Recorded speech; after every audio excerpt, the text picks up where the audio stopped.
El siguiente es un espacio de información oficial de Federación Deportiva de Cotopaxi.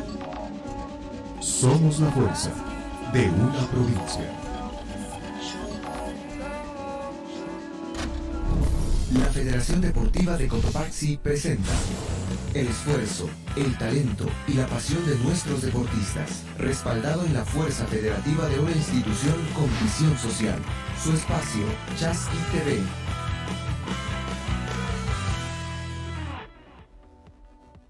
Amigas, amigos de Federación Deportiva de Cotopaxi, gracias por permitirnos llegar a ustedes con este espacio de información oficial del deporte formativo de nuestra provincia.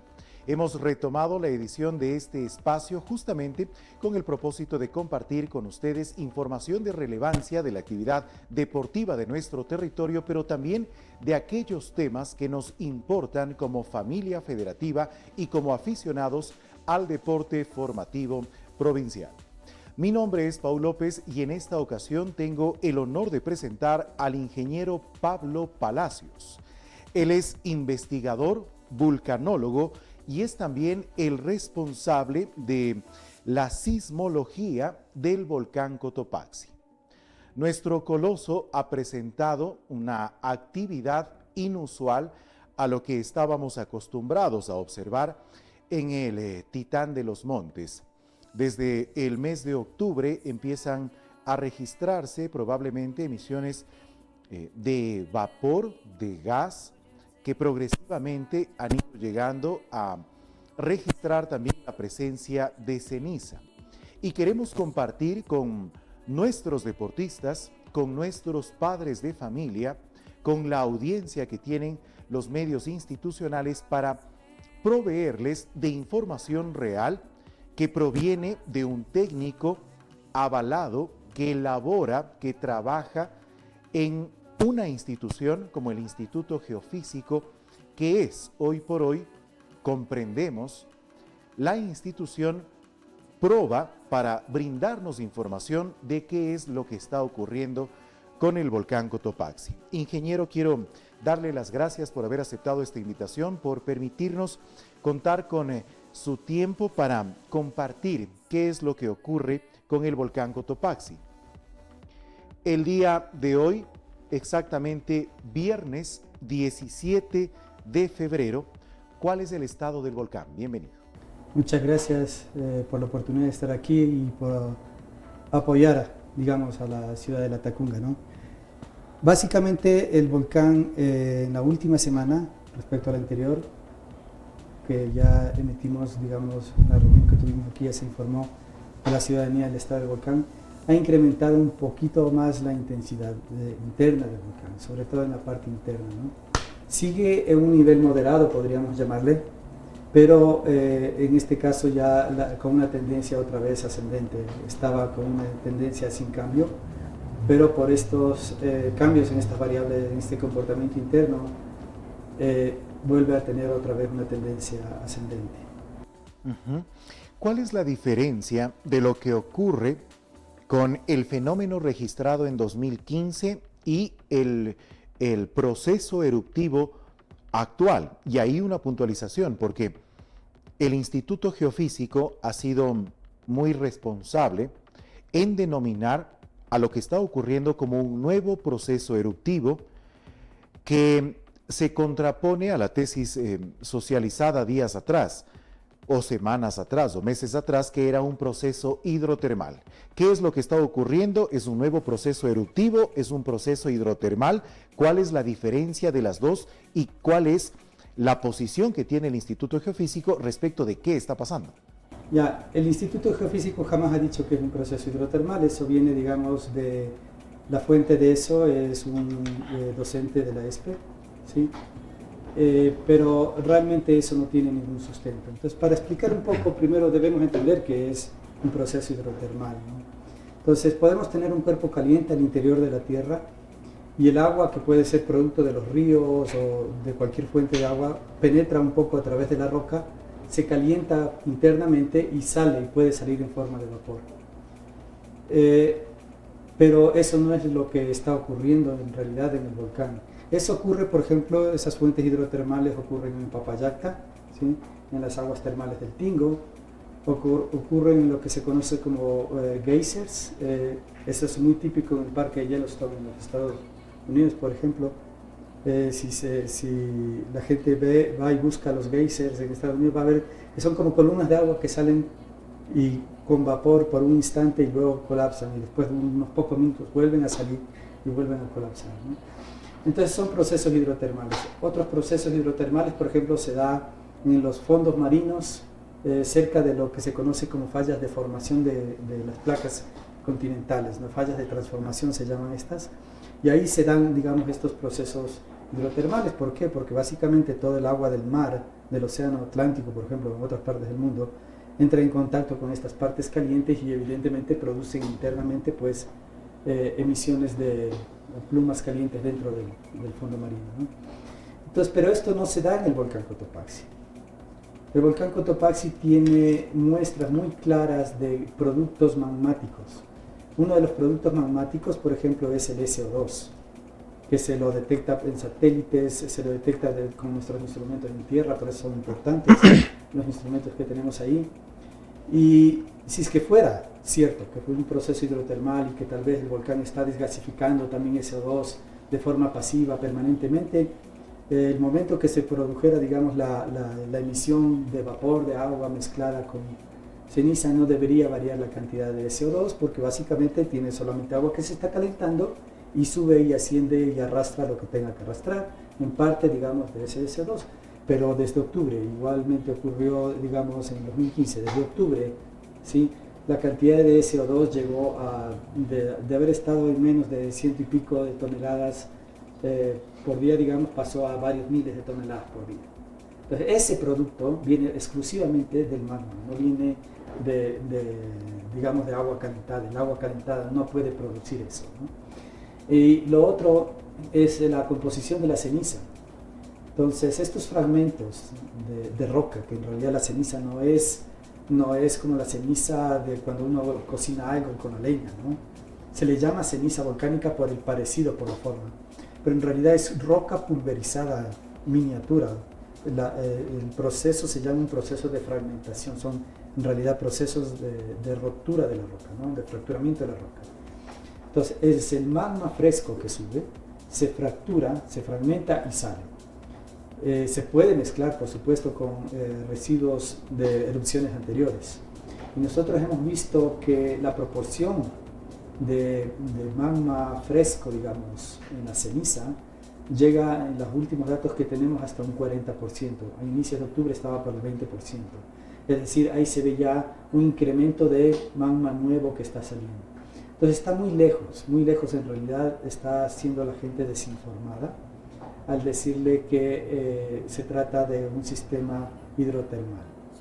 No son aguas termales la del Cotopaxi, no nos podemos ir a bañar al Cotopaxi en la situación en que está. Ingeniero Palacios, ¿por qué puede haberse ocasionado esta acción en la que no se brinda información adecuada a la ciudadanía por parte de quienes estudian al volcán Cotopaxi? O sea, el Instituto Geofísico que hace los estudios siempre está proveyendo la información que es más pertinente, más adecuada. Es una información que ha sido discutida. Por ejemplo, nosotros antes de emitir un informe a la semana o un informe especial, recién creo que va a salir un nuevo informe especial, tenemos reuniones y discusiones, ¿no? Y eso también pasa a las autoridades, evidentemente. Lo que ocurre es que sí hay personas que creen saber, ¿sí?, sobre los volcanes y conjeturan cualquier cosa, ¿no? No es hacer ciencia. Si yo veo un dato y me imagino todo lo demás, toda la historia. Por ejemplo, así se lo hacía antiguamente en el medioevo, antes del Renacimiento. Le pongo un ejemplo. Veían, por ejemplo, que un cuerpo caía. Sí, dice, un cuerpo cae. Entonces se imaginaban que el cuerpo caía no era por la atracción de la Tierra, como conocemos ahora, por la fuerza gravitacional, etc., sino que se imaginaban que los cuerpos tenían un espíritu que les llevaba hacia abajo o un espíritu que les llevaba hacia arriba, por ejemplo el vapor caliente que sale, porque su espíritu era ir hacia arriba. Toda esta imaginación a partir de un hecho que nosotros observamos no es la ciencia actual. Viene en los siglos XVI, XVII, el Renacimiento, donde fundamentalmente el conocimiento se tiene que respaldar en información, en observaciones, en datos. Y de ahí la importancia que tengamos tantas estaciones. Cuando nosotros decimos es el mejor volcán monitoreado, etcétera, ¿sí?, que tenemos aquí en el país y posiblemente en el continente, ¿sí?, es porque tenemos suficiente información para poder respaldar las hipótesis que nosotros estamos formulando. Entonces, claro, una persona que ve humo blanco, ¿sí?, y cree que se trata simplemente de un proceso de calentamiento de agua, sin ver los demás datos, a veces llega al punto de los datos que aparecen, por ejemplo, las observaciones satelitales, etcétera, de un proceso de negación. No, eso no es posible. La hipótesis tiene que ser la correcta. Entonces, en realidad termina convenciendo a la ciudadanía o autoridades de ideas que son absolutamente contraproducentes, porque eso implicaría que el volcán no está haciendo nada internamente y que podríamos hacer ocasionalmente cualquier otro tipo de obras y que tenemos tiempo, cuando en realidad el volcán está en un proceso cada vez más intenso, pues, de actividad. De manera textual, el volcán Cotopaxi está en un nuevo proceso eruptivo y no en un proceso hidrotermal. Así es. ¿Qué deben entonces hacer las autoridades y la ciudadanía para comprender la situación del volcán y para iniciar a ejecutar acciones de remediación? O sea, hay muchas acciones que se pueden hacer, ¿no? Pero lo primero que hay que hacer es siempre informarse de fuentes confiables. O sea, nuestras fuentes no vienen solamente porque decimos somos nosotros. O sea, nos apoyamos con colegas internacionales, es decir, somos un equipo bastante grande. Y si a alguien se le ocurre una idea loca, porque a cualquiera se le puede ocurrir una idea loca, y propone que sí, se trata de algo de hermano, bueno, explique, fundamente, razone, ponga sus evidencias, etcétera, y la gente lo discute. Pero eso digamos, después de todo eso nosotros sacamos las conclusiones y esta información es nuestra responsabilidad porque tenemos a partir del 2003 el decreto que nos pone como institución oficial para emitir sobre estos temas volcánicos y sísmicos. Somos la responsable de dar la información, de proveer la información. Entonces esta información la estamos dando permanentemente a todas las autoridades y a toda la población. Nuestros canales de comunicación no es solamente a la autoridad, es también directamente a la comunidad y siempre lo ha sido así, ¿no? Bajo determinadas excepciones, pero ciertas excepciones que hubo en el pasado, pero digamos, esa ha sido nuestra política siempre como universidad, como instituto geofísico perteneciente a una universidad. Estamos dialogando con el ingeniero Pablo Palacios, él es investigador del Instituto Geofísico y es el responsable de la medición de la sismología del volcán Cotopaxi. ¿Lo pronuncié bien? Es una aclaración ahí nomás. Yo trabajo en la sismología del volcán Cotopaxi, pero no soy el único. Hay otros colegas como por ejemplo Steven Hernández, Daniel Pacheco, etcétera. Son parte del equipo. ¿Cuántas personas se encuentran debatiendo antes de los informes oficiales que emite el Instituto Geofísico? ¿Una sola persona? O sea, ¿Cuántos? ¿Un equipo multidisciplinario? Ejemplo, el día de ayer tuvimos una reunión en la que estaríamos unos 20, 25 investigadores, digamos, de diferentes áreas, ¿no? De la parte de geología, de la parte de gases, de la parte de formación, por ejemplo. Le deben conocer Patricia Motes, que trabaja muchísimo en geodesia de formación, ¿sí? Y otros colegas más. O sea, ya le estaríamos unos 20, 25, y de la parte de sismología, las personas que le menciono también.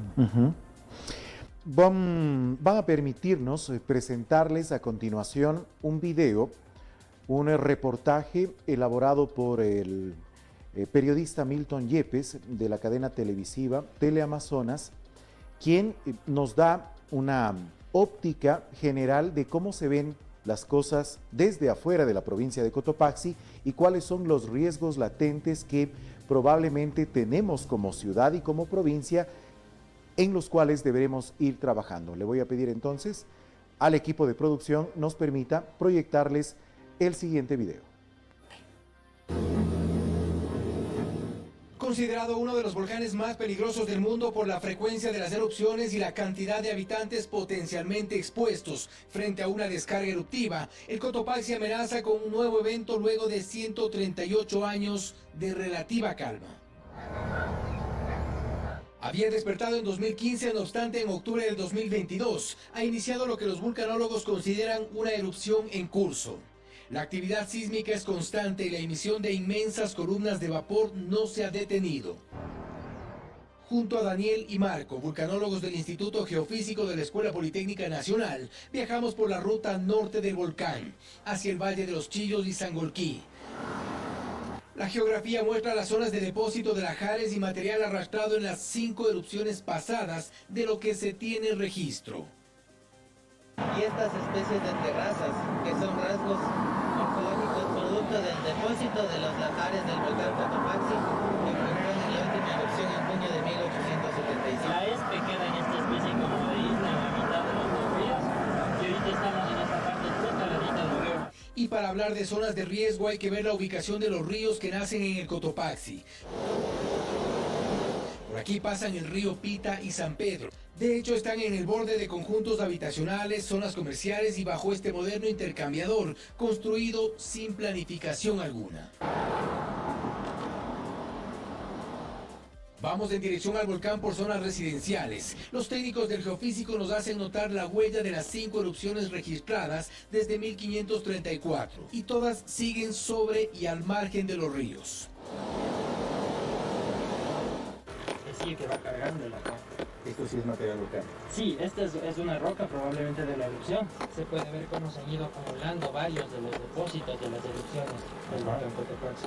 Entonces, como se puede ver, es un flujo grande, potente, y tiene estos bloques que son piedras volcánicas, rocas de gran tamaño. Muchas de las urbanizaciones se han instalado sin que las autoridades locales hayan limitado o prohibido las construcciones, pero están en zona de peligro. Aproximadamente a 40 kilómetros del volcán Cotopaxi, en el sector de Cachapamba, varias son las urbanizaciones que se han asentado desde hace algunos años. No obstante, los permisos se frenaron tras el riesgo que existe de la presencia de lajares. Estamos en el margen izquierdo del río Pita, una de las zonas que podrían considerarse más inseguras en caso de erupción.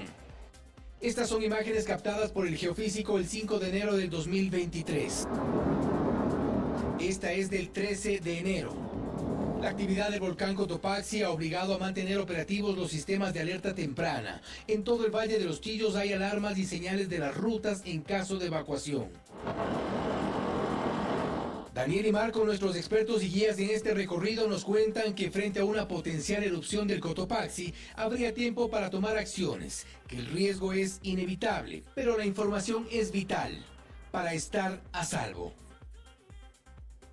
Reportaje que fue transmitido por la cadena televisiva Teleamazonas.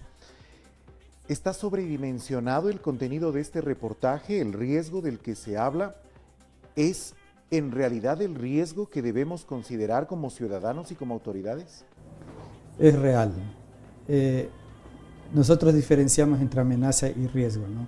La amenaza, digamos, es lo que genera el volcán en forma natural. No hubiera riesgo si nadie viviera en los alrededores. Es la densidad poblacional lo que incrementa el riesgo en este caso, ¿no? Y evidentemente lo que se estaba observando ahí en las zonas, en ese caso hacia el lado norte, hacia el Valle de los Chillos, está bastante poblado. Entonces, igual hacia el lado sur en algunas partes, ¿no? Y aquí en la Tacunga. Entonces, es real, o sea, el volcán va a tratar, los lajares del volcán, degenerarse y bajar por este lado o por el lado norte, etcétera. Va a tratar de pasar por donde ya lo ha hecho antes. Ahí están las evidencias, o sea, es absolutamente real.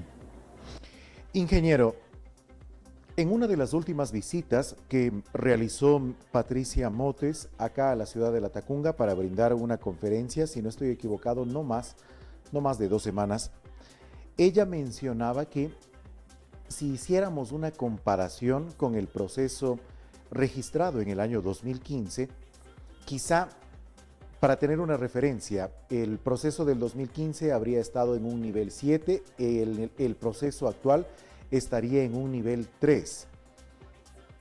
Esa información que se nos hace llegar nos da a entender que, es decir, el volcán está elevando, incrementando su actividad este momento.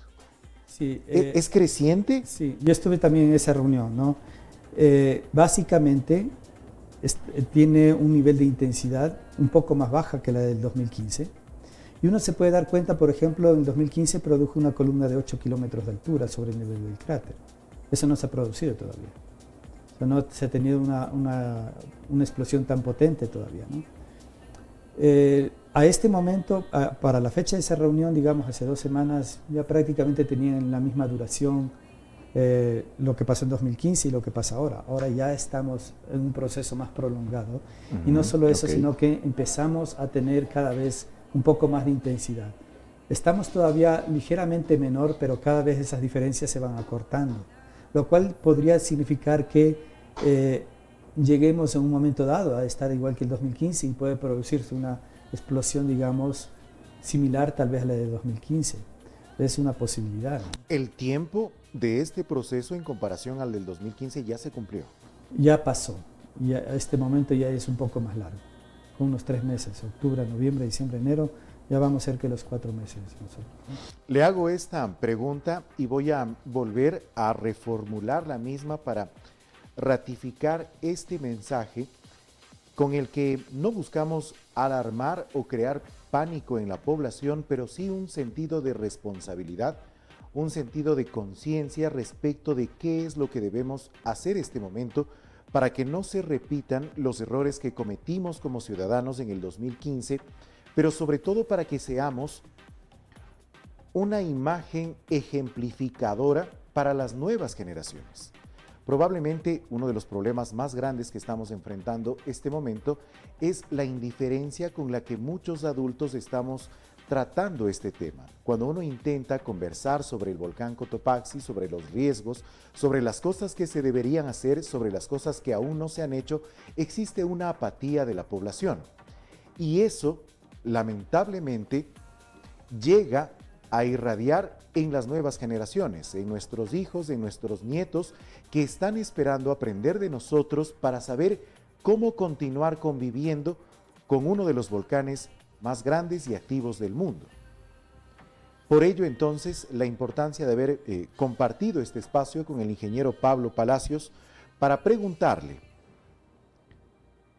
luego de toda su experiencia científica, luego de todos los datos estadísticos, la información que tienen con el sistema de monitoreo establecido por el Instituto Geofísico, ¿qué debemos hacer? La inquietud inicial que tenemos como ciudadanos, latacungueños o cotopaxenses, es ¿en cuánto tiempo podría darse la evaluación, la erupción? Bueno, eso no se puede predecir. O sea, la erupción está en curso. Lo que pasa es que es de baja intensidad. Lo que no se puede predecir es la fase intensa, más potente de la erupción. A eso le conocemos como un paroxismo. Los médicos utilizan este término justamente para la fase más intensa de un proceso, ¿no? Entonces, esa fase más intensa no la podemos predecir exactamente cuándo va a ocurrir. Si tenemos un poco de suerte, nos dará tiempo para organizarnos y regresamos a calmarse, pero si eso no se calma y se sostiene la tendencia ascendente, entonces cada vez nos acercamos más a ese escenario, cada vez nos está quedando menos tiempo. Y si es que hay apatía, como usted menciona, es preocupante. ¿Sí? Eso significa que no hay organización. Hay muchas formas de organización. Nosotros generalmente vamos y observamos a nuestras autoridades, les pedimos que tomen acciones, etc. Pero también hay acciones que como individuos, como comunidades, como barrios, también las podemos tomar. Es organización. Y todas esas organizaciones son completamente válidas. Tienen que coordinarse nada más. Hay experiencias interesantes en el Tungurahua, por ejemplo. Las comunidades del lado occidental se organizaron y el momento que fue las erupciones más potentes, ellos lograron evacuar a tiempo. Estamos hablando de 3.000 personas que salvaron la vida, ¿sí? Ahí murieron 6 personas porque decidieron regresar a cargar su televisor. ¿ya? Entonces, lastimosamente, pero ya estaban evacuados y se regresan. Entonces, la organización social es importantísima, pero en una ciudad tan grande como la Tacunga es un reto mayor. Y ahí es donde yo creo que el apoyo de las autoridades a esas organizaciones son fundamentales. Tenemos que prestar oídos a información correcta, como es la del Instituto Geofísico, a la información que provea también la Secretaría Nacional de Gestión de Riesgos, ¿sí? Porque la Secretaría de Gestión de Riesgos posiblemente les diga, aquí es donde puede haber, por ejemplo, vamos a poner un abastecimiento de agua, víveres o lo que sea, ¿no es cierto? O dar las mejores orientaciones. Entonces la gente tiene que estar informada y tiene que practicar. O sea, las evacuaciones, fíjense, pueden ser en el día, pueden ser en la noche. Generalmente los simulacros de evacuaciones son avisados. Pero imagínense que usted que sea en la madrugada, donde la gente está asustada, van a salir inmediatamente porque sonaron las sirenas, van a coger el carro. Lo más probable es que se queden atrapados en medio de tantos carros. Entonces tienen que ser otras acciones coordinadas, organizadas, manteniendo la calma. Nos enfrentamos a una situación bastante difícil. Y digo que nos enfrentamos porque fundamentalmente somos 4 actores. La parte científica, que lo mismo nos puede pasar a las 3 de la mañana y tenemos que estar muy atentos a lo que ocurra para poder dar información a tiempo. La Secretaría de Riesgos, porque tiene que organizar y estar seguro que la gente va a lograr tener acceso a los medios que necesite para poder sobrevivir, ¿sí? Las autoridades, entre ellas está también las autoridades que serán alcaldes, prefectos, lo que sea, ¿sí? Los medios mismos, los medios de comunicación, ¿no es cierto? Que tenemos, aquí los medios tienen responsabilidad también de realmente contrastar la información, realmente buscar la información de qué es y hacer todas las preguntas. Medios, la gente, pregunten todo lo que tengan que preguntar hasta estar seguros de que la información que tienen es realmente confiable.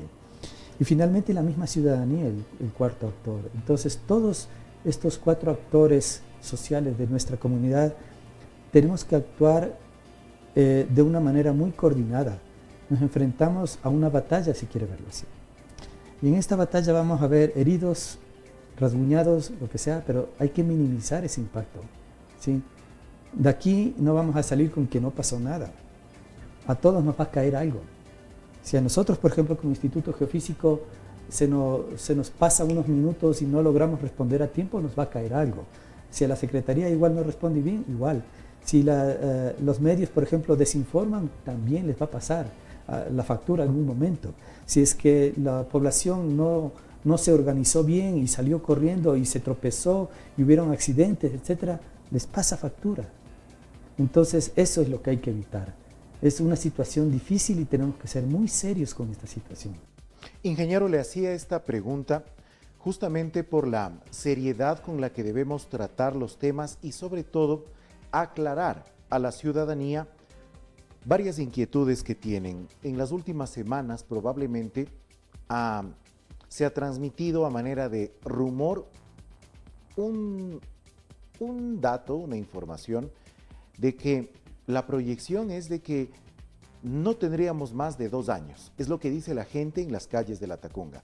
Los técnicos dicen que tal vez en 2 años vaya a erupcionar el volcán Cotopaxi, entonces tenemos tiempo de aún hacer las cosas. El Instituto Geofísico tiene la capacidad técnica de pronosticar un tiempo para una erupción volcánica. La capacidad que tenemos de pronóstico no va más allá de un par de semanas. Pensamos, generalmente nosotros presentamos los escenarios de lo más probable que ocurra, lo que ocurra con una probabilidad intermedia y lo menos probable que ocurra, ¿no? Entonces, de momento, lo más probable es que se mantenga este escenario de emisiones de actividad moderada, ¿sí? Es un poco menos probable, pero es probable también que tengamos estas explosiones de más de 3 kilómetros, como la del 2015, y que aún el 2015 también se consideró como moderado, ¿sí? Pero ya más fuerte, mucho más fuerte, ¿no? La más alta hasta el momento ha sido de 2.8. Sí, actualmente, ¿no? Sí, no hemos pasado, digamos, el techo de los 3 kilómetros aproximadamente. Y lo menos probable, no quiere decir imposible, es una erupción tipo 1877. Y le digo que en las próximas semanas no es imposible porque podría darse. Y más allá de esas pocas semanas de que hacemos este pronóstico, no es posible. La ciencia no puede ir. Decir 2 años, pudimos haber dicho 1, alguien pudo haber dicho 3, o sea, eso es simplemente especulación. En el peor de los casos, en un par de semanas podemos tener otra erupción como la de 1877, o podríamos no tenerlo, ¿no es cierto? Pero no se puede ir más allá, en realidad. No podemos, nadie en realidad tiene la capacidad de firmarle. A ver, fírmeme. ¿Quién dijo 2 años? Y si pasa algo, no hay forma. Tampoco, no hay ciencia que lo permita. tampoco hay la posibilidad de manifestar de que no, se va a calmar, porque también es otro de las ideas que tiene el colectivo. No, el volcán se va a calmar como pasó en 2015. Quisiéramos, pero no lo vamos a decir hasta que no lo veamos. Nosotros cuando hacemos ciencia nos basamos en datos, ¿sí? Y los datos actualmente muestran una tendencia ascendente en la parte interna del volcán. A nivel de emisiones está más o menos de la misma manera y está como tendencia sin cambios. Cuando tengamos datos de que, digamos, tiende a bajar todo, lo diremos que tiende a bajar, ¿sí? Pero no podemos afirmar, al igual que no hay certeza de que vaya a ocurrir una erupción potente como la de 1877, de aquí a 2 semanas, no sabemos si de aquí a 2 semanas vaya realmente a calmarse. Todos deseamos eso, todos necesitamos tiempo, ¿sí? Desde la parte científica, que se necesita hacer nuevos análisis y cálculos, la parte social, que necesita organizarse, los medios también, las autoridades también, pero estamos en una situación donde nuestro alcance de vista de lo que puede pasar no está más allá de un par de semanas. Entonces, eso tenemos que tener muy conscientes. La preparación debe ser, si somos suficientemente prudentes, debe ser desde ayer. Desde el 2015 probablemente. Sí. ¿Qué se debería hacer? Esa era mi siguiente pregunta. Se habla mucho de obras de mitigación. Varias autoridades han mencionado incluso que la actividad minera que se desarrolla en los alrededores del volcán Cotopaxi hacia el sur permitiría aglutinar el ajar en estas minas que existen en la zona norte del cantón Latacunga. ¿Qué tan cierto es que lo que existe nos va a ayudar? ¿Qué debería hacerse y desde cuándo? Bueno, para decir que se puede acumular ahí el material que bajaría, digamos, de los lajares, para poder afirmar de que existe esa capacidad de retención, tiene que haber estudios que lo prueben. Todo lo demás es especulación. Entonces, mientras no haya estudios firmes de que es posible una X obra de mitigación, si cualquiera que se le ocurra, tiene que haber estudios que realmente lo demuestren. Y como es tan importante, como estamos jugando con la vida de la gente, esos estudios tienen que ser públicos, los datos tienen que ser disponibles, ¿sí? No es simplemente de conjeturar. Pero como evidencia, estamos hablando de que el flujo que vendría podría tener entre 60 y 80 millones de metros cúbicos. Y no solamente se lo estima por su tamaño, ¿sí? Lo que vendría hacia la Tacunga, que es un tamaño importante. Lo de la Josefina que conversábamos un poco antes, estábamos hablando de la parte de los sólidos, sería unos 20 millones de metros cúbicos la parte de los sólidos y unos 200 millones en la parte de agua, ¿no? Entonces, esa es la proyección. No, eso es lo que pasó en lo que pasó en la Josefina. Sí. Pero lo que pasaría aquí, estaríamos hablando de una mezcla de 60 a 80 millones de metros cúbicos, solo el agua. De ahí va arrastrando e incorporando el resto de materiales, ¿sí? Y en ese caso no es solamente tomar en cuenta el volumen, porque claro, si es que se trata del volumen, yo lo puedo poner aquí en esta mina, lo puedo poner aquí en este valle, lo puedo poner acá en esta otra parte, ¿ya? Pero hay que considerar que el volcán tiene 6.000 metros de altura. El relieve será de unos 3.000 metros, siquiera de bajada. Entonces, la energía que tiene todo el volumen de la parte de arriba en descender 3.000 metros de altura, la energía que se convierte, toda esa energía potencial, que se convierte en un movimiento de energía cinética hacia abajo, llega abajo con una gran energía, con una gran capacidad de impacto. Entonces, es muy probable que se formen lajares fácilmente de 10 metros de altura, por ejemplo, ¿ya? Eso hay que revisar bien las simulaciones. Pero estamos hablando de más de 3 pisos de una casa, ¿no? Para tener una idea. Una idea. Solamente el frente, digamos, de este lajar. Y con velocidad, con capacidad de impacto. A cualquier estructura que ya sea diseñada ahí o que se ponga en el camino con capacidad de impacto. Si esta estructura no resiste, se incorpora y genera, digamos, un flujo más grande, ¿sí? Entonces, en realidad, todos estos estudios que se proponen deben ser seriamente respaldados. Han pasado muchos años,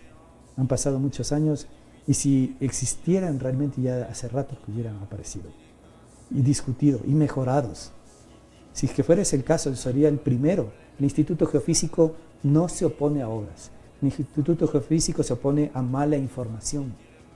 Tiene que haber en realidad buena información, bien verificada, con estudios bien serios antes de poder ser utilizado, digamos, como una herramienta para proteger a la gente. Ingeniero, se dice también en el comentario popular, lo han manifestado algunos profesionales de nuestra ciudad, que en la actualidad el volcán Cotopaxi no tiene la misma cantidad de hielo que tuvo en la última erupción y que por tanto ese podría ser un factor, un indicador para que el nivel de lajar sea menor al último registrado en la última erupción. Usted nos menciona que estamos hablando de entre 60 y 80 millones de metros cúbicos. De hielo. Que es el deshielo de una posible erupción en la actualidad. Solamente para el lado de la Tacunga. Solamente para el lado de la Tacunga. Quizá existe un dato referencial de cuántos millones de metros cúbicos se registraron en el lajar que afectó a la Tacunga en la última erupción. No le tengo aquí, pero sí debe estar porque está dimensionado, digamos, hasta dónde alcanzó. Sí está dimensionado eso. Quien conoce bien eso es Patricia Mates. ¿Que sería mayor o menor de lo actual? A ver, primero respecto a lo primero que usted decía, sí es cierto que ha disminuido la cantidad de hielo, digamos, pero posiblemente un 25-30%, pero lo que le queda todavía está en la parte más alta. Es decir, lo que se ha deshielado son las capas más delgadas que se depositan en la parte baja del volcán. ¿Sí? Entonces, claro, si eso, digamos, se ha perdido por cambio climático o por todos estos temas, ¿no? Y podría ser un poco menor si es que la erupción es del mismo tamaño. Si es que es un poco más grande la erupción, que significa que va a exhalar el volcán mayor cantidad de magma fragmentado, de flujos piroclásticos, entonces todo ese material se incorpora y se suma a lo que existe actualmente en el glaciar. Es un glaciar actualmente de unos 10 a 11 kilómetros cuadrados. Eso representa cerca de unos 400 millones de metros cúbicos solo el glaciar, sin considerar el material que se incorporaría ni en el camino, porque va arrastrando también lo del camino, ni lo que se incorpora del flujo piroclástico. Ingeniero, se ha hablado de escenarios y para ello es importante que como ciudadanos que vivimos en las faldas de un volcán, conozcamos cuáles son los escenarios, qué niveles existen en los escenarios y cuáles podrían ser los efectos de cada uno de estos escenarios. ¿Cuáles son los escenarios? ¿Cómo miden ustedes? ¿Será una erupción baja o será una erupción muy alta, catastrófica quizá? ¿Cómo se hace esa medición? Nosotros nos basamos en un índice que se conoce como índice de explosividad volcánica. Es utilizado a nivel mundial eso, ¿no? O sea, es índice de explosividad volcánica. BEI, ¿no? Entonces, este índice es muy utilizado a nivel mundial, es un estándar, digamos, a nivel mundial para medir el tamaño de las erupciones.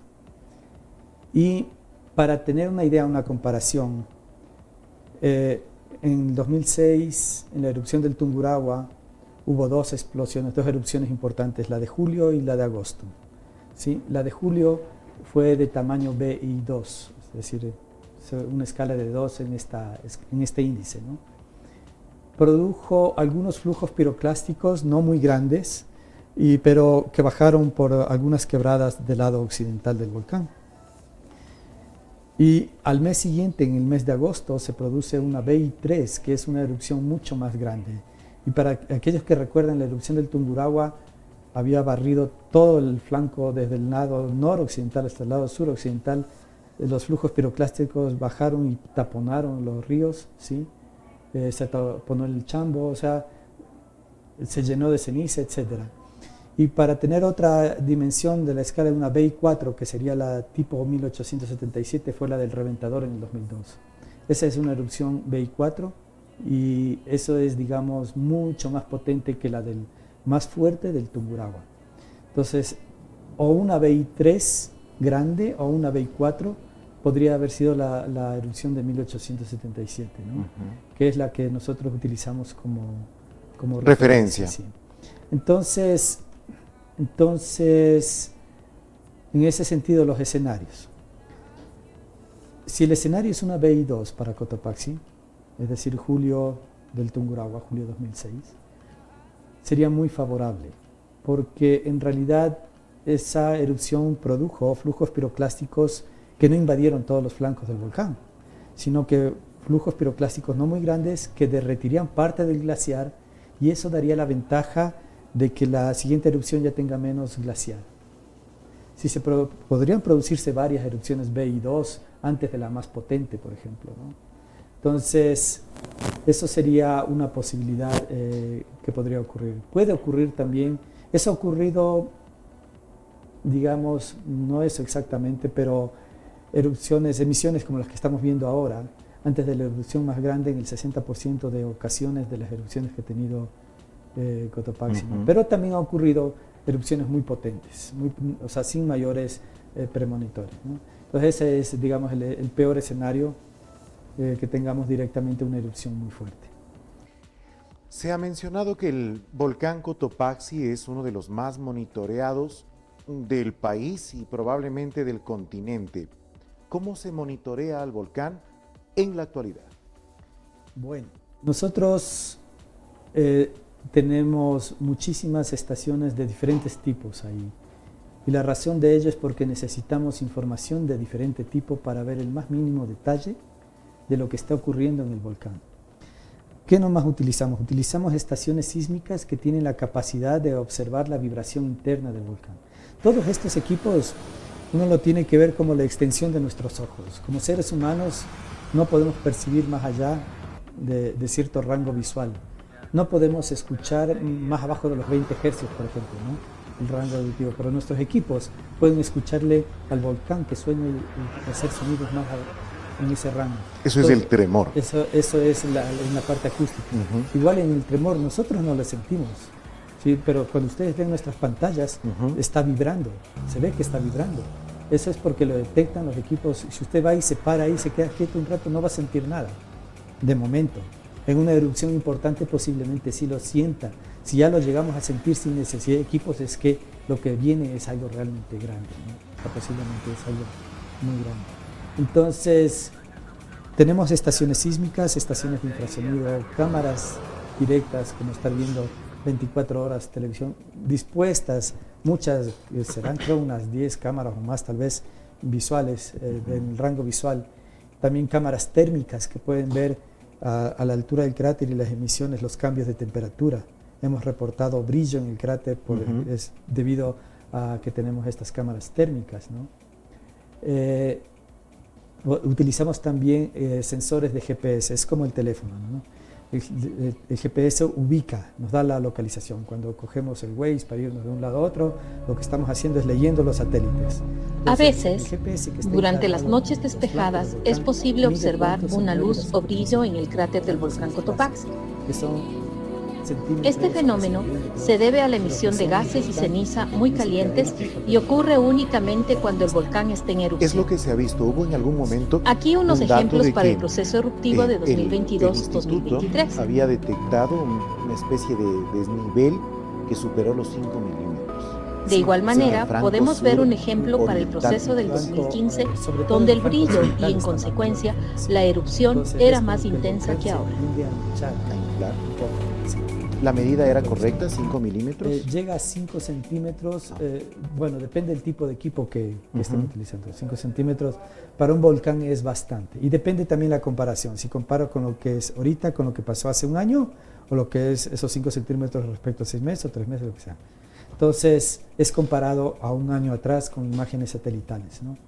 Entonces estas imágenes satelitales y nuestros sensores en tierra confirman que existe deformación en el flanco occidental, y esa deformación se da solamente por una intrusión, por una penetración de un cuerpo de magma adentro que empuja la corteza terrestre y empuja... No es agua que está entrando al cráter y que se está evaporando. No. Si fuera así, ya eso ha pasado durante décadas, años atrás, ¿no es cierto? Y no hemos visto esta reacción del volcán con otros inviernos. Sí. ¿Por qué existe esta no concordancia de la información y de lo que sucede entre un científico o un grupo de científicos y el equipo técnico del instituto? La información que nos parece menos confiable, digamos, si usted se refiere a la información de este profesor de la ESPE, ¿sí?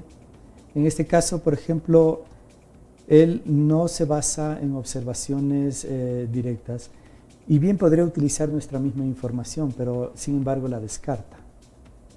Por ejemplo, sostiene hipótesis a las que no renuncia, como que se trata de un efecto hidrotermal, ¿sí?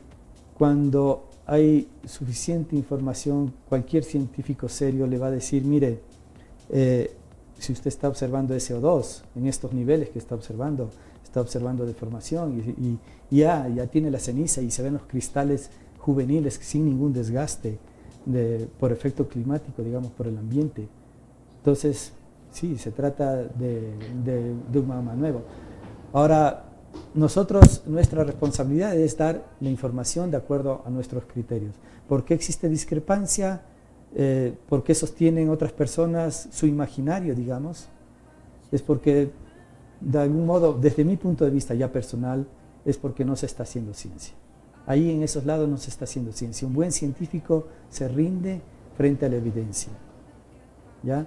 Y si es que esos datos contradicen, hay un filósofo del siglo XX, Karl Popper, que dice que la ciencia se basa en la falsación, es decir, si yo tengo una hipótesis, tiene que ser refutable.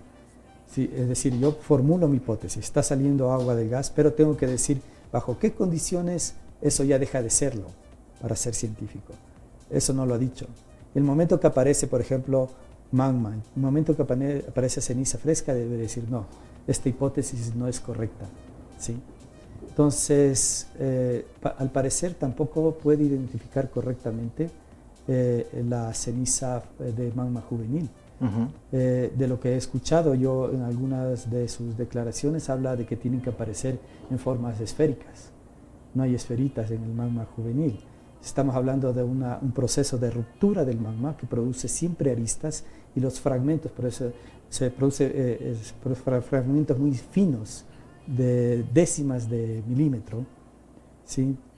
Y que nosotros le llamamos ceniza. Hasta un tamaño de 2 milímetros le llamamos ceniza, ¿no? Pero en realidad son fragmentos, pedazos muy irregulares de roca y que pueden venir tanto del magma antiguo, ¿sí?, como del magma nuevo. ¿Cómo se diferencia? Es por el desgaste que tiene estos cristales. Entonces hay que hacer un análisis del desgaste y ese análisis no lo hace. Entonces, si es que construye un imaginario, ¿sí?, y todas las demás evidencias que están en contra de su hipótesis simplemente las descarta, no se trata de un científico. Eso es lo que antiguamente se conocía como un pseudocientífico. Está haciendo pseudociencia. Nosotros nos limitamos a mantener nuestro estándar de acuerdo a las condiciones como actualmente se hace ciencia. Ingeniero, ¿considera usted que ha sido un error de algunas autoridades locales en priorizar los criterios emitidos por Teófilo Tulqueredis y no los informes que emite el Instituto Geofísico? Yo creo que es un error comprensible en la medida que, como a cualquier ser humano, parecerían convincentes las ideas que nos dicen veo humo blanco y se trata solo de agua. Es que claro, nosotros estamos muy acostumbrados a observar y a juzgar con nuestros ojos únicamente, pero para eso está en la extensión de nuestros ojos, los equipos, los microscopios, los análisis que se hacen, los satélites. Y claro, tener esa costumbre, esa cultura, esa educación de evaluar y la información requiere un proceso que es un proceso cultural en el que todos vamos aprendiendo, ¿no? ¿Por qué surgen estos personajes, digamos, que desinforman? En muchos ambientes se ha dado y se sigue dando a lo largo de la historia de la humanidad, pero tenemos que aprender a manejar eso. Actualmente corremos un altísimo riesgo con las redes sociales. Hay muchísima información que sabemos que es ficticia y tenemos que empezar a aprender a discriminar desde muy pequeños en las escuelas. ¿Qué les estarán enseñando para aprender a discriminar información confiable de la que no es? ¿Sí? Entonces, son retos a los que nos estamos enfrentando actualmente, ¿no? Y claro, yo entiendo a las autoridades que puedan haberse convencido en algún momento de algún plan de mitigación o que el volcán en realidad no está haciendo nada, o que tenemos 2 años, o que es un proceso hidrotermal, o que lo mejor es hacer represas, aunque sabemos que eso acumula energía y posible daño también, ¿sí? Entonces, es muy fácil tal vez conversar con ciertos argumentos y sí necesitamos ir un poco más allá. Si no creen que es suficiente lo del Instituto Geofísico, nuestra información es pública, sométanle a evaluación a un agente externo, a cualquier institución externa. Hay la Vida, por ejemplo, de los Estados Unidos, que hace análisis también. Nuestra información es pública, está ahí, se la puede acoger y analizar. Pero es lo mejor que podemos hacer, es informar de la mejor manera a la gente. Y yo estoy aquí en parte por eso, porque me interesa, digamos, que la ciudadanía tenga, digamos, la información más correcta posible, ¿no? Por ello, queremos agradecerle por su deferencia, comprometerlo también que en la posibilidad, en la medida de lo posible, en su próxima visita a la ciudad de Latacunga, nos pueda visitar nuevamente para poder compartir información actualizada de lo que está ocurriendo respecto del volcán Cotopaxi. Tengo varias preguntas que nos están llegando a través de nuestras distintas transmisiones, de nuestros canales en internet. No quisiera concluir esta entrevista sin absolver algunas de ellas que me parecen muy valiosas. Por ejemplo, cuando hablamos del ajar que podría llegar a la ciudad de Latacunga, ¿qué diferencia en su composición existiría entre el ajar de 1877 y el ajar que podría registrarse en este nuevo proceso eruptivo? Esto porque se menciona, sobre todo, que en el sector norte de Latacunga, en el sector de Lazo, existen industrias, existe ya un desarrollo urbanístico y de vivienda muy considerable, que quizá esa infraestructura son elementos que no existían en 1877. ¿Qué podría ocasionar ese tipo de nuevos elementos? Se incorporarían al flujo, en realidad. Tiene suficiente energía como para destruir las viviendas, ¿sí? Entonces eso lo que se hace es incorporarse esos desechos al flujo. Si es que los historiadores, o sea, desde el punto de vista geológico, ¿qué es lo que se hace actualmente? Se va y se mira en campo y ahí están los desechos, por ejemplo, de poblaciones antiguas, si se tiene suerte y se puede encontrar. A lo mejor en el futuro van a venir a encontrar un pedazo de hierro, la gata de un carro ahí o lo que sea, ¿sí? O sea, que ha sido producto finalmente mezclado con el ajar. Entonces, finalmente se va a incorporar todo eso de ahí, pero... ¿Lo que lo haría más denso o más peligroso? El ajar en sí mismo, antiguamente lo llamaban un aluvión, es muy parecido a un aluvión, ¿sí? A los aluviones que hemos tenido en Quito, por ejemplo, en el sector de la Gasca, ¿no? Básicamente es un lodo con rocas, y este lodo, digamos, tiende a comportarse dinámicamente, internamente, de una manera que se consolida en cierta parte del proceso por la energía que está recibiendo. Es lo que se conoce como un fluido no newtoniano, digamos, por parte de los científicos, ¿no? Y eso es muy, muy difícil generalmente transporta mucha energía. Por sí mismo tiene la capacidad de transportar mucha energía.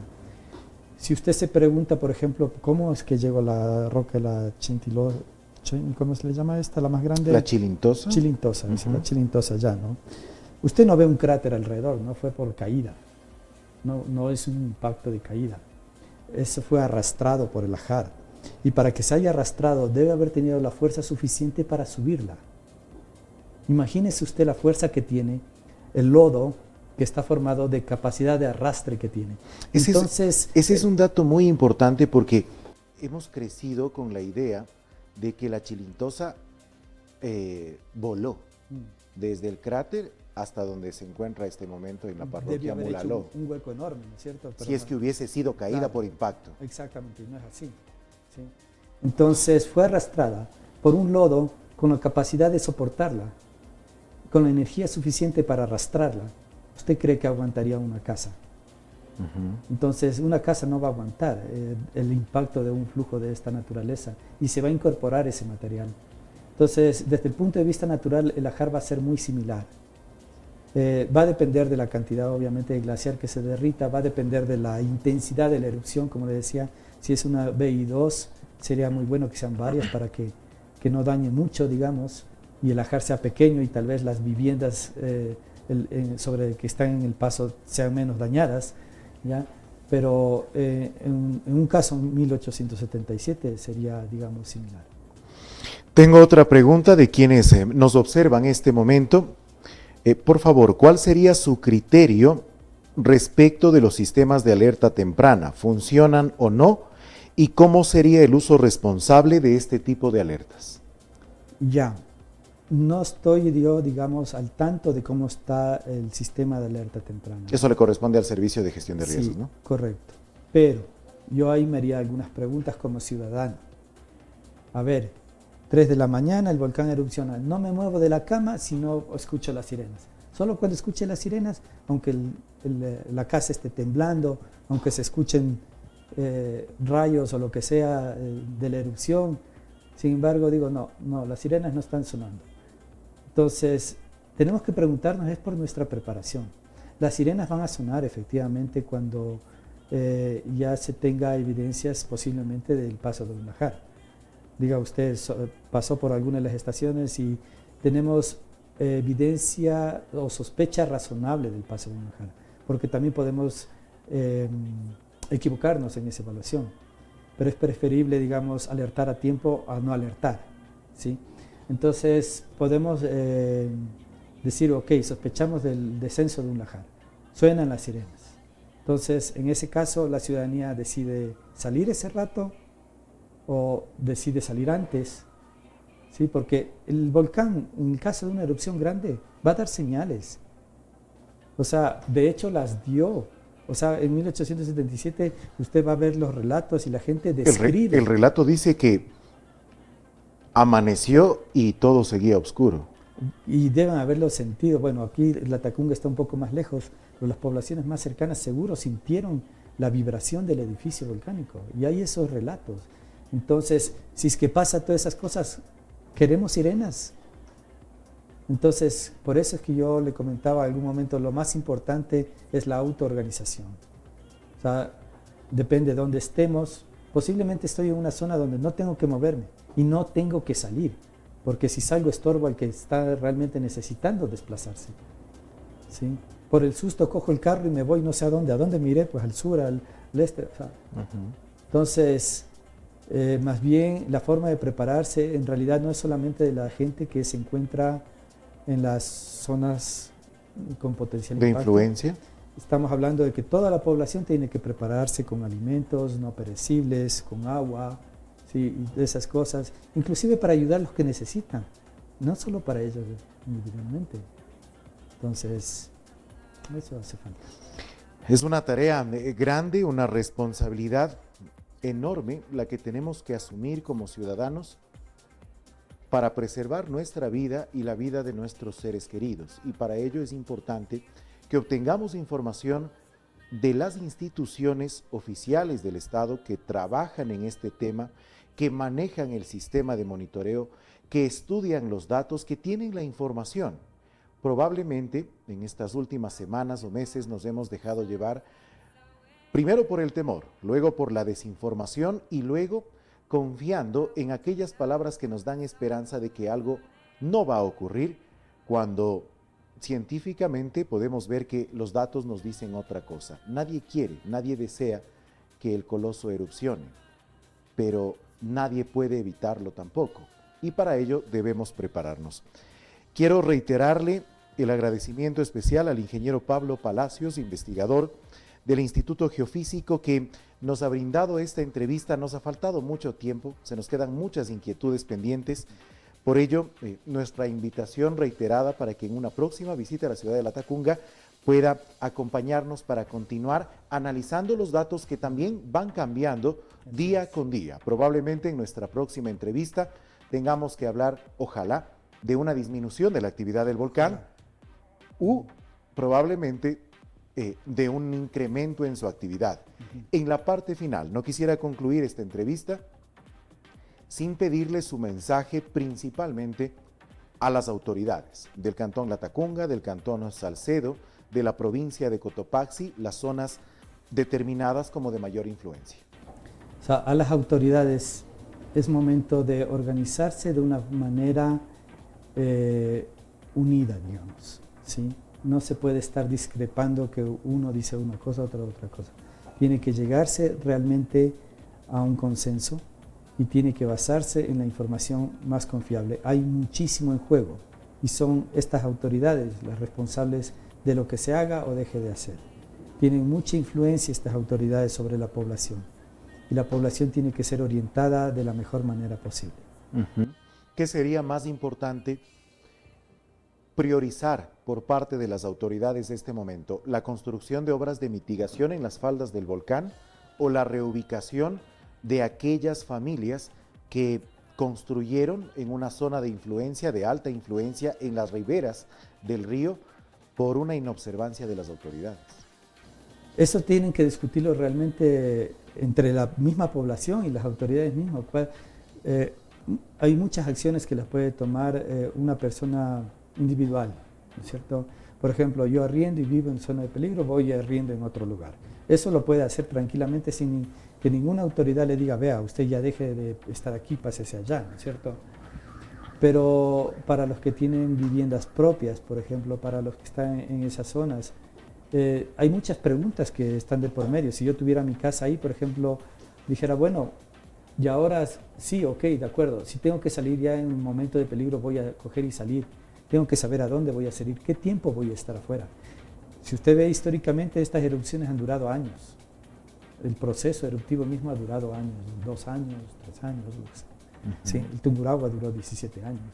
Entonces, no son procesos tan simples, no es como un terremoto, viene, ocurrió el terremoto y bueno, ya a reconstruir, a construir mejor, etcétera, sino que son procesos más lentos y que va a implicar tomar una serie de medidas. ¿Se quiere dejar esa zona ahí sin utilizar o se quiere utilizar hasta la siguiente erupción? No sé. O sea, ¿cuál va a ser el mensaje también que lo vamos a dejar a las generaciones que vengan 100 años más tarde, ¿cierto? Entonces, sí, hay que organizarse en las cosas que podemos hacer inmediatamente. Yo diría que lo urgente son las acciones pequeñas, inmediatas de organización. O sea, porque si es que pensamos, por ejemplo, en construir obras, pueda que no exista ningún tiempo para tales obras. Primero, esas obras tienen que ser muy bien estudiadas y validadas. Si no hay esa validación, es jugar a la lotería. Como se lo hizo con la construcción del nuevo Hospital General de Latacunga, a escasos metros de la fuente fluvial que tendría la mayor influencia en el caso de una erupción del volcán Cotopaxi. Ingeniero, reiterarle nuestro agradecimiento por su frontalidad, por aclarar muchas de las dudas que tenemos en la actualidad en el colectivo, en la ciudadanía, valorar mucho las palabras, las recomendaciones que usted nos ha brindado como ciudadanos a las autoridades y a las instituciones y reiterar la confianza, la fe en Dios puede mover montañas, pero esas montañas también pueden hacernos mover por la inobservancia que tenemos a sus señales. Esperamos entonces que este diálogo, esta conversación haya sido de interés y sobre todo de utilidad. Ingeniero, gracias por su presencia. Estamos para servirles, ¿no? A nombre de Rodrigo Bisuete, nuestro director general, y del mío propio, queremos agradecerles por su sintonía. Los invitamos a continuar en nuestra señal las 24 horas del día con la información y la música favorita en Fede Cotopaxi Radio Online. Hasta la próxima. La Federación Deportiva de Cotopaxi presentó su espacio Chasqui TV. Lo esperamos para conocer más novedades del trabajo de nuestros atletas y nuestra federación.